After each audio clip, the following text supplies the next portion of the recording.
In today's video, we're going to be looking at the 60-gallon tank that I set up about 3 days ago. I know I just uploaded the video, I think it might have been earlier today or yesterday. So that was about 3 days ago. I just haven't uploaded it in time. Now I know I just got a video response, or sorry, a comment on that video saying I need a filter on the tank to be able to cycle it. I actually started shooting the video prior to setting everything up, simply just for ease. So that's where it brings me today, where we have the actual filter in place. It was actually installed on the same day. I just never showed it at that time. So we have a filter on that end over there. We also have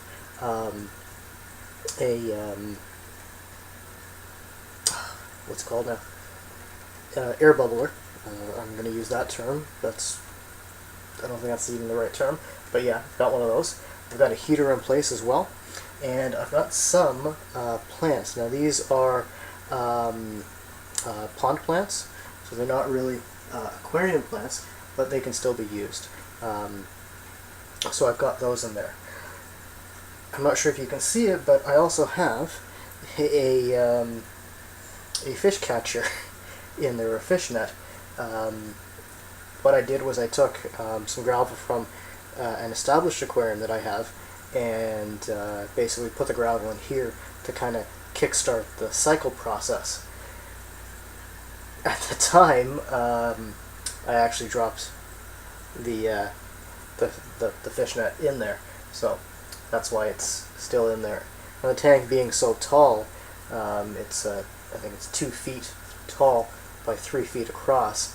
I didn't feel like getting my hand in there and grabbing that net, so it's been sitting in there for the last day or so. Now from these plants up top over here, and also probably from the other tank, I've also brought over a bit of plant debris, and it's being caught up in the filter. I'm not sure if you can see that there, but I'll bring the camera a little closer so you can see what I'm referring to. So you'll see that there is some debris in that filter, so I'll have to fix that as well. So I'll be showing you what I do with that. So today's video is more toward the substrate, because you'll probably notice. Well, let me just show you again. There's no substrate. So I'll be putting some substrate in there, and what I'm going to be putting in there is basically a mixture of 2 different things. One is the Fluval substrate, which is to help out plants. So I'll show you what that one looks like. That's this one here. I think I might have done a review or some type of video on this, and if I haven't, then I'll be doing that as well.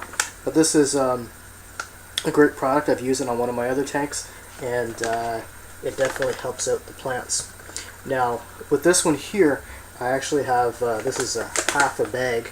This is a 2-kilogram bag, or 4.4 pounds.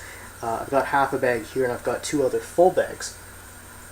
And basically what I plan on doing is probably putting in 1.5 bags of this stuff in the tank, and just kind of lightly lining the bottom of the tank, and then putting in regular gravel.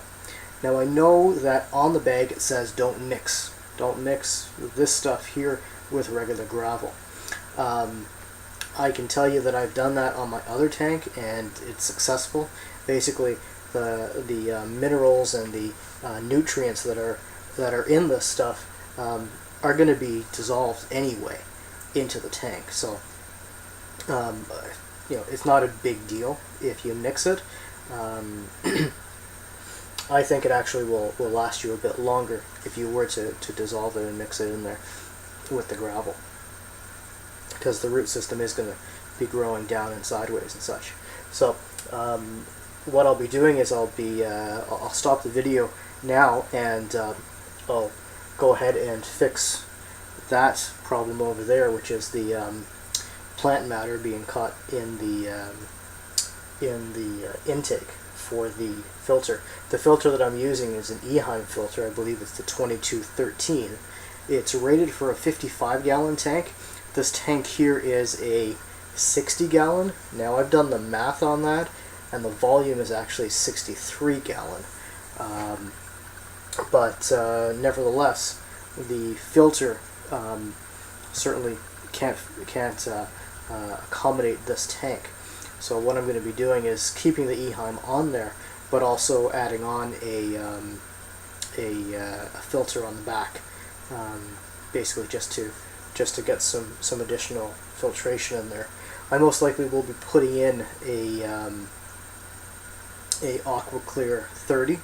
I've got two of those actually sitting around, so I'll be putting in one into here, maybe even two. But I'm wondering if the flow rate might be too high, because that's another concern as well.